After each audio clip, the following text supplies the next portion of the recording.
Hello, എൻ്റെ പേര് Jason Chacko. ഞാൻ നിങ്ങളോട് വ്യവസായത്തിൻ്റെ ചില സംരംഭം തുടങ്ങുന്നതിനെക്കുറിച്ചുള്ള കാര്യങ്ങളാണ് സംസാരിക്കുന്നത്. കേരള വ്യവസായ വകുപ്പിൽ ജോലി ചെയ്തുകൊണ്ടിരിക്കുന്നു അസിസ്റ്റൻ്റ് രജിസ്ട്രാറായിട്ട്. ഞാൻ പറഞ്ഞുകൊണ്ടിരുന്ന പല വിഷയങ്ങളിൽ ഈ അടുത്ത കാലത്തായിട്ട് ആളുകൾ പലപ്പോഴും ചോദിക്കുന്ന ഒരു കാര്യം ആണ് ഈ ജൈവവളം ഉണ്ടാക്കുന്നതിന് ഉള്ള ടെക്നോളജി എവിടെ കിട്ടുമെന്ന്. ചകിരിച്ചോറ് കൊണ്ട് ജൈവവളം ഉണ്ടാക്കുന്നതിന് കാര്യം എന്താണെന്ന് വെച്ചാൽ, ചകിരിച്ചോറ് ഇപ്പോൾ പല ഡീഫൈബറിങ് മില്ലുകളും കേരളത്തിൽ അങ്ങോളം ഇങ്ങോളം സർക്കാരിൻ്റെ കീഴിലുള്ള സൊസൈറ്റികളിലും അല്ലാതെ പ്രൈവറ്റ് വ്യക്തികളും നടത്തുന്നുണ്ട്. അപ്പോൾ അവിടെ എല്ലാം തന്നെ ചകിരിച്ചോറ് ധാരാളമായി ഉൽപ്പാദിപ്പിക്കപ്പെടുന്നുണ്ട്. ഈ ചകിരിച്ചോറ് നമുക്ക് വില കുറച്ച് കിട്ടും. അതുകൊണ്ട് ജൈവവളം ഉണ്ടാക്കുന്നത് എങ്ങനെയാണെന്ന് പലരും ചോദിച്ചു.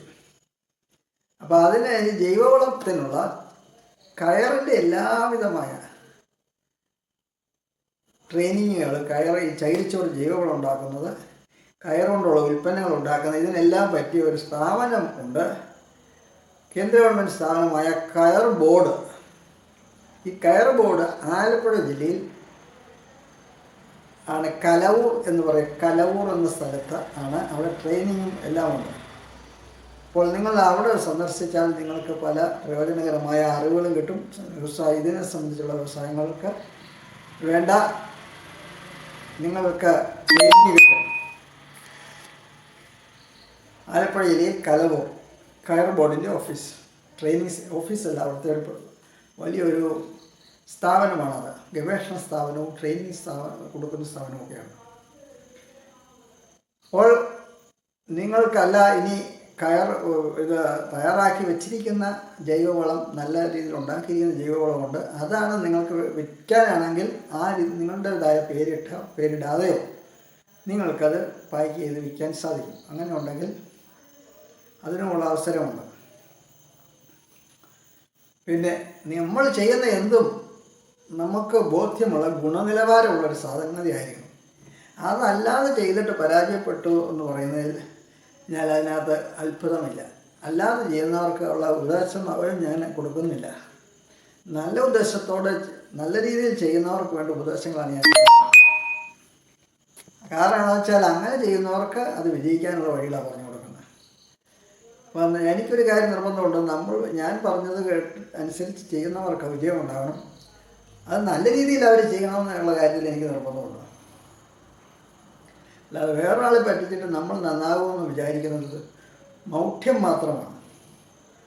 നമ്മൾ മറ്റുള്ളവർക്ക് ഗുണം ചെയ്യുമ്പോഴാണ് നമുക്ക് അതിൻ്റെ പ്രതിഫലം ഉണ്ടാകുന്നത്.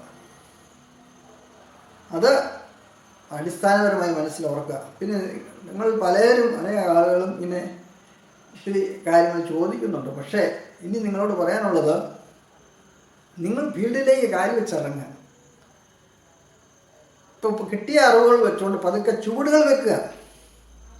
ഇപ്പോൾ ഒരു കുട്ടി തന്നെ ചോദിക്കുക, അച്ഛാ ഞാൻ എങ്ങനെയാണ് നടക്കുമ്പോൾ എങ്ങനെയാണ്, 2 അടി വെക്കുമ്പോൾ എങ്ങനെയാണ്, പിന്നെ എങ്ങനെയാണ്, അത് കഴിഞ്ഞ് എങ്ങനെയാണ്, അത് കഴിഞ്ഞ് ഞാൻ ഓടാൻ നേരത്തെ എങ്ങനെയാണ്, മറിഞ്ഞ് വീണാൽ എന്ത് ചെയ്യും, ഇങ്ങനെയെല്ലാം അത് കഴിഞ്ഞ് ഞാൻ ചാടുന്നത് എങ്ങനെയാണ്, അത് കഴിഞ്ഞ് ലോങ് ജമ്പ് ചെയ്യുന്നത് എങ്ങനെയാണ്, ഹൈ ജമ്പിൽ എനിക്ക് കൂടുമ്പോൾ എന്തെങ്കിലും ബുദ്ധിമുട്ട് വരുമോ, ഇങ്ങനെയുള്ള ചോദ്യങ്ങളെല്ലാം ചോദിച്ചുകൊണ്ട് ഇവനെ ഒരു അടി പോലും വെക്കുന്നില്ലെങ്കിലോ. അപ്പോൾ അവനെ സംബന്ധിച്ചിടത്തോളം ഇതെല്ലാം പറഞ്ഞു കൊടുക്കാൻ പറ്റിയല്ല. അപ്പോൾ അവനെ സംബന്ധിച്ചിടത്തോളം ആദ്യത്തെ ചൂട് വെക്കുക. അപ്പോൾ അവൻ തന്നെ മനസ്സിലാവും.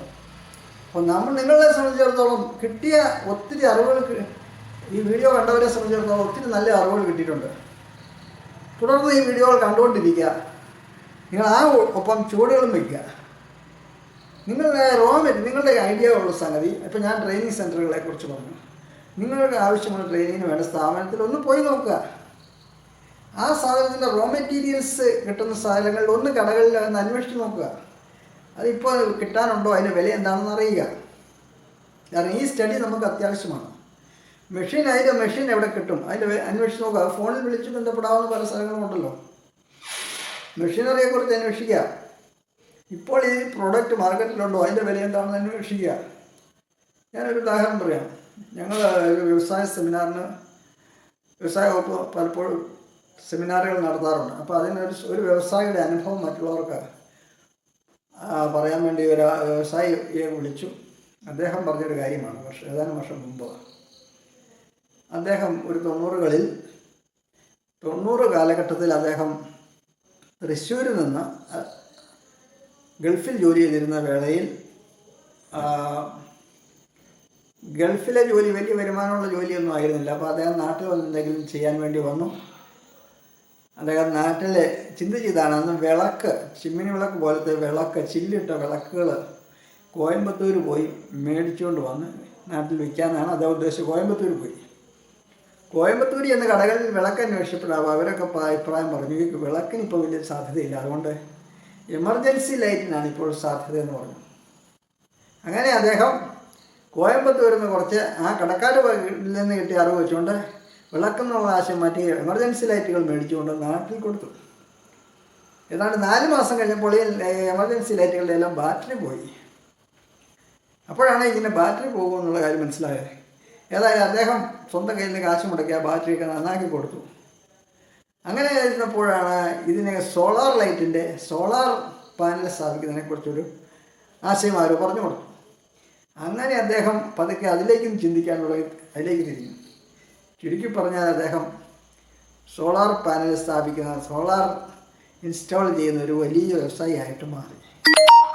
ഈ അനുഭവം പറയുമ്പോൾ അദ്ദേഹത്തിന് കോടികളുടെ സെയിലുള്ള ഒരാളായി മാറി. അപ്പോൾ വെറും ചിമ്മിനി വിളക്ക് മേടിച്ച് വിൽക്കാനായിട്ട് പോയ ആളാണ് കോടീശ്വരനായി. അതെങ്ങനെ സാധിച്ചു? അപ്പോൾ ഫീൽഡിലേക്ക് ഇറങ്ങിയപ്പോൾ അദ്ദേഹത്തിന് ആ ഫീൽഡിൽ നിന്ന് ഫീഡ്ബാക്ക് കിട്ടി, അറിവുകൾ കിട്ടി, അങ്ങനെ പടിപടിയായിട്ട് അങ്ങനെ പോവുകയായിരുന്നു. അപ്പം നിങ്ങൾ ഈ ഫീൽഡിലേക്ക് ഒന്ന് ഇറങ്ങുമ്പോൾ നിങ്ങൾക്ക് പല അനുഭവങ്ങളും കിട്ടും. അതിൽ നിങ്ങൾക്ക് ആ വഴികൾ തെളിഞ്ഞ് വരും. മാത്രമല്ല, നിങ്ങൾക്ക് ഈ ഇതുമായി ബന്ധപ്പെട്ട കടകളെക്കുറിച്ചൊക്കെ ഒന്ന് അന്വേഷിക്കുമ്പോൾ 3 പെൺകുട്ടികൾ എൻ്റെ അടുത്ത് വന്ന് പറഞ്ഞത്, അവർ 1 വർഷമായിട്ട്, അവർക്ക് വേറെ ഒരു പാവപ്പെട്ട സ്ത്രീകളാണ്, ഒരു ഇതുമില്ല, പക്ഷെ അവർ ലോണിന് അപേക്ഷിച്ചിട്ട് 1 വർഷം 3 പേരോട് ഇങ്ങനെ നടപ്പാണ്. ഓരോ ഓഫീസിലും ബാങ്കിലും എല്ലാം കയറി ഇറങ്ങി. ഞങ്ങൾ ഇടയ്ക്കിടയ്ക്ക് എല്ലാം കരയും എന്നവർ പറഞ്ഞു. കാര്യം അതുപോലെ കഷ്ടപ്പെട്ട് നടന്നു. പക്ഷെ ഞാൻ അവർക്ക് ചില പ്രോത്സാഹനം കൊടുത്തു. എന്തായാലും സാറ് മാത്രമേ എന്നെ ഇങ്ങനെ ഒരു ആശ്വാസം തന്നിട്ടുള്ളൂ അവർ എന്നോട് പറയും. ഏതായാലും ചില വഴികൾ പറഞ്ഞു കൊടുത്ത് അവർക്ക് ലോൺ കിട്ടി. അവർ സ്ഥാപനം ഏതായാലും 1 വർഷം കരഞ്ഞ് നടന്നെങ്കിലും അവരുടെ സ്ഥാപനം തുടങ്ങി. വലിയ വിജയമായിപ്പോയി. അപ്പോൾ നമുക്ക് ഫീൽഡിൽ ഇതിനു വേണ്ടി ഇറങ്ങുമ്പോൾ നമുക്ക് ഇച്ചിരി ബുദ്ധിമുട്ടും ക്ലേശങ്ങളൊക്കെ വന്നാലും അതെല്ലാം നമുക്ക് പ്രയോജനപ്പെടും. ആ അറിവുകളെല്ലാം വളരെ വിലയേറിയതായിരിക്കും. ആ അനുഭവങ്ങൾ വിലയേറിയതായിരിക്കും. ഇത്തിരി കഷ്ടപ്പാട് വരികയല്ല. കഷ്ടപ്പാടില്ലാതെ വീട്ടിൽ തന്നെ ഇരുന്നാൽ ഈ പരിപാടികളൊന്നും നടക്കില്ല. എന്നാൽ ഒരിക്കലും നിങ്ങൾ കഷ്ടപ്പെട്ട് അതിൽ നിന്ന് അനുഭവം പഠിച്ച് നിങ്ങൾ തുടങ്ങിക്കഴിഞ്ഞാലുണ്ടല്ലോ, നിങ്ങൾക്ക് വീട്ടിൽ ചാരി കിടക്കാൻ സാധിക്കും. ബാക്കികൾ ഞാൻ ചില വ്യവസായ വകുപ്പിൽ ഞാൻ എൻ്റെ ജോലിയുടെ ഭാഗമായിട്ട് ചില വ്യവസായികളെ നമ്പർ ഫോണിൽ വിളിക്കുമ്പോൾ അവർ പറഞ്ഞു, അതായത് ഇന്ന ആളോട് ചോദിച്ചാൽ മതി, അദ്ദേഹത്തെ അല്ല ഏൽപ്പിച്ചിരിക്കുന്നു. പുള്ളി ഈ ഓണർക്ക് ഇതൊന്നും അറിയാനേ മേല. ഇത് നടത്താനായിട്ട് ഒരാളെ നടത്താനായിട്ട് കൊള്ളാവുന്ന ഒരു മാനേജരെ ഏൽപ്പിച്ചിരിക്കുക, അദ്ദേഹമാണ് എല്ലാം ചെയ്യുന്നത്. ഇതുപോലെ നിങ്ങൾക്കും വീട്ടിൽ ചാരി കിടക്കാനോ ഇമ്പാലക്കാറയിൽ സഞ്ചരിക്കാനും ഒക്കെ സാധിക്കും. ഇപ്പം നിങ്ങൾ എത്രയോ പേര് അലഞ്ഞും വലഞ്ഞും കഷ്ടപ്പെട്ടും ജീവിക്കാൻ നിവൃത്തിയിലാവുന്നു. എത്രയോ വർഷങ്ങളായി ഗൾഫിൽ 18 കൊല്ലം 20 കൊല്ലം ജോലി ചെയ്തിട്ട് കഷ്ടപ്പെട്ട് വന്നിട്ട് മാനേജറായിട്ട് വരും പോസ്റ്റിൽ ഇരുന്നിട്ട് അത് കഴിയുമ്പോൾ പറയുന്നു ഇനി വേറെ വല്ല ജോലി നോക്കിക്കൊള്ളാൻ. ആ പ്രായത്തിൽ ജോലിക്ക് അന്വേഷിക്കുമ്പോൾ പിന്നെ ജോലി കിട്ടുന്നില്ല. അതേസമയത്ത് നമ്മുടെ ഒരു സംരംഭമാണ് നമ്മൾ പിടിപ്പിച്ചെടുത്തത്. ഈ 18 കൊല്ലം നമ്മുടെ ഒരു സംരംഭത്തിന് വേണ്ടിയാണെങ്കിൽ നമ്മൾ ഏത് നിലയിൽ അത് ഉയർന്നു വരാൻ സാധിച്ചത്. പക്ഷേ നഷ്ടമല്ല, നിങ്ങളുടെ ഈ അനുഭവങ്ങളെല്ലാം, നിങ്ങളുടെ എക്സ്പീരിയൻസുകളെല്ലാം വിലയേറിയതാണ്. ഇനി ഒരു സംരംഭം തുടങ്ങുമ്പോൾ അത് നിങ്ങൾക്ക് വലിയ മുതൽക്കൂട്ടായിരിക്കും. അതുകൊണ്ട് നിങ്ങളുടെ ജീവിതം പാഴായിപ്പോയാൽ ഇത്രയും അനുഭവങ്ങൾ നിങ്ങൾക്ക് ഗുണമാണ്. ഇനി അത് തുടങ്ങുമ്പോൾ നിങ്ങളത് വലിയ വിജയത്തിലേക്ക് നയിക്കും. കാര്യം നിങ്ങൾക്ക് ഉണ്ടായ കഷ്ടപ്പാടുകൾ, ജീവിത ക്ലേശങ്ങളെല്ലാം നിങ്ങൾ നല്ലൊരു വിജയകരമായ ഒരു വ്യവസായത്തിനെ വഴിതെളിക്കും. പക്ഷേ നിങ്ങൾ ഒരിക്കലും അബദ്ധ ചുവടുകൾ വെച്ച് വീണ്ടും ഒരു അബദ്ധം വരുത്തി വെക്കാതിരിക്കാനാണ് സേഫായിട്ടുള്ള മാർഗ്ഗങ്ങളാണ് പറഞ്ഞിരുന്നത്. എന്തായാലും നിങ്ങൾ ഫീൽഡിലേക്ക് ഇറങ്ങുക, അന്വേഷിക്കുക. എല്ലാം നമ്മൾ വീട്ടിലിരുന്ന് തന്നെ അറിയാൻ വേണ്ടി തുനിയരുത്. നമ്മൾ അന്വേഷിക്കുക, നമ്മൾ ഫോൺ എടുത്ത് വിളിക്കുക, നേരിട്ട് പോവുക, കാര്യങ്ങൾ മനസ്സിലാക്കുക. അങ്ങനെ നിങ്ങൾ ഒരു ചുവടുകൾ വെച്ചതിന് ശേഷം ഈ സാഹചര്യത്തിൽ ഇനി എന്താണ് അടുത്ത് ചെയ്യേണ്ടത് എന്ന് ചോദിച്ചാൽ എനിക്ക് മെസ്സേജ് അയയ്ക്കുക, ഞാൻ മറുപടി തരാം. അപ്പോൾ നിങ്ങൾക്ക് നല്ല വ്യവസായം ഉയർന്നു വരുവാൻ സാധിക്കും. പ്രതിബന്ധങ്ങളും പ്രശ്നങ്ങളും എല്ലാം ഉണ്ട്. അത് പണ്ടും ഉണ്ടായിരുന്നു. ഇപ്പോൾ ഒത്തിരിയൊക്കെ മാറ്റം വന്നിട്ടുണ്ട്. എന്നാലും എല്ലാ മനുഷ്യരുടെ സ്വഭാവം മാറിയിട്ടില്ല. അതുകൊണ്ട് ബുദ്ധിമുട്ടുകളുണ്ടാകും. പക്ഷെ അതിനെ നമ്മൾ ആ ബുദ്ധിമുട്ടാണെന്ന് പറഞ്ഞ് നമ്മളിതൊന്നും ചെയ്യാതിരുന്നാൽ നമുക്ക് വല്ല പ്രയോജനമുണ്ടോ? അതുകൊണ്ട് ഇതിനെ തരണം ചെയ്യാനുള്ളതാണ് നമ്മുടെ ആവശ്യം. അത് നമ്മുടെ ആവശ്യമാണ്. ഈ പ്രതിബന്ധങ്ങളെല്ലാം ഉള്ളപ്പോൾ തന്നെ എത്രയോ പേര് വ്യവസായം ചെയ്ത് കോടികൾ ഉണ്ടാക്കിയിട്ടുണ്ട്. അപ്പോൾ നമുക്കും അത് സാധിക്കും.